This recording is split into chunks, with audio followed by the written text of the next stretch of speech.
Hello, everyone. Welcome to Celsius 233, your go-to place for fiction book summaries. Today, we will embark on a journey through A Whisper in the Dark by Louisa May Alcott. A Whisper in the Dark by Louisa May Alcott, first published in 1863, is a Gothic novella showcasing Alcott's mastery of suspense, psychological depth, and the Gothic tradition. Known for Little Women, Alcott here delves into a darker, more thrilling narrative about a young woman trapped in a web of family secrets, manipulation, and madness. Plot summary. Sybil stood at the threshold of womanhood, yet her life seemed to spiral into darkness as swiftly as the summer days passed. Orphaned and alone, she became the ward of her stern and imperious uncle, a man whose cold demeanor and calculating nature concealed a sinister will to dominate. Though the sprawling estate she now called home appeared magnificent, its corridors whispered secrets, and its air felt oppressive. The inheritance she was entitled to made her a pawn in a game of greed and control, and her uncle played it masterfully. Upon arriving, Sybil's days were shadowed by her uncle's suffocating guardianship. His authoritarian rule extended beyond mere legal control. It seeped into her every choice, her every movement. She was no more than a prisoner, though the gilded cage around her was draped in deceptive civility. Her Aunt Jane, weak and submissive, provided no reprieve.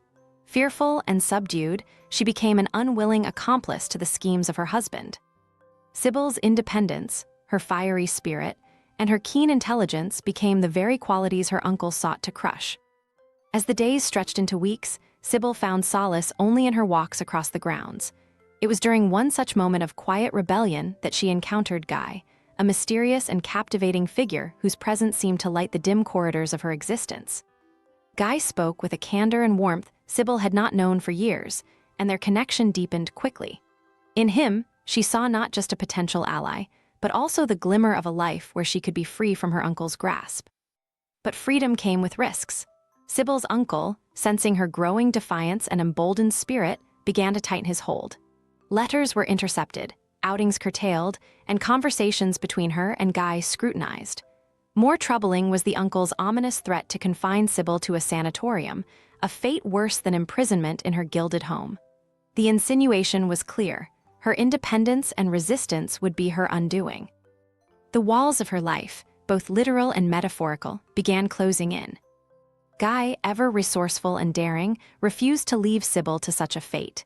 He urged her to flee with him, to abandon the mansion and all its sinister ties. Their clandestine meetings filled her with hope, but also dread. Could she trust him entirely, or would he, too, become another player in the web of deceit around her? She wavered, torn between the promise of liberation and the fear of betrayal. In her uncle's eyes, Sybil's hesitation was irrelevant. He acted swiftly, arranging a marriage for her with an older, repugnant suitor whose wealth would further his own ambitions. Sybil's protests fell on deaf ears. Her agency, he decreed, was not hers to wield. With the wedding day looming like a storm on the horizon, her desperation grew. On the eve of her forced union, Sybil took a bold step. Guided by Guy's plan, she escaped the estate under the cover of darkness. Her heart raced with a mix of exhilaration and terror as she clung to the hope that her decision would lead to freedom and not ruin. The escape, however, was fraught with danger. Pursuers closed in, and the treachery of trusted servants added to the peril. Each step forward felt like a step closer to both salvation and destruction. Fate, as it often does, intervened in unexpected ways. The chase ended abruptly when her uncle caught up to her.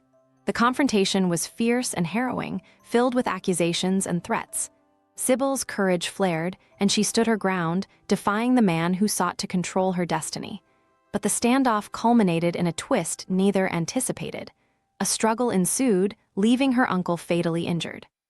The man who had loomed so large and fearsome in her life was silenced, his schemes unraveled in an instant. With his death, the chains binding Sybil loosened, but her path was far from clear. She returned to the estate, now shrouded in a different kind of silence. Her inheritance, once the source of so much turmoil, was now wholly hers. The wealth she possessed could provide a new life, yet the ghosts of her past would not easily be exorcised. Guy returned to her side, but their reunion carried an air of ambiguity. Their connection had been forged in peril, and as the danger subsided, Sybil began to question whether their bond was one of genuine affection or necessity. The mansion, once a place of imprisonment, became a sanctuary where she began to rebuild her life, piece by piece. Sybil's journey ended not in triumph, but in resolution. Her uncle's oppressive shadow no longer lingered, and the choices before her were finally her own to make. In the quiet halls of her estate, she contemplated a future shaped not by others, but by her own will. Her resilience, forged in the fires of betrayal and fear, became her greatest asset. In the end, Sybil was no longer the naive girl who had entered the mansion, but a woman who had claimed her voice and her freedom against all odds. This was just one story. Louisa May Alcott has plenty more for you to discover. Check them out in the description or on Celsius 233. Remember, while our summaries capture the essence, they can never replace the full experience of reading the book. If this summary intrigued you, consider diving into the complete story, buy the book, and immerse yourself in Louisa May Alcott's original work. Bye-bye, take care, have fun.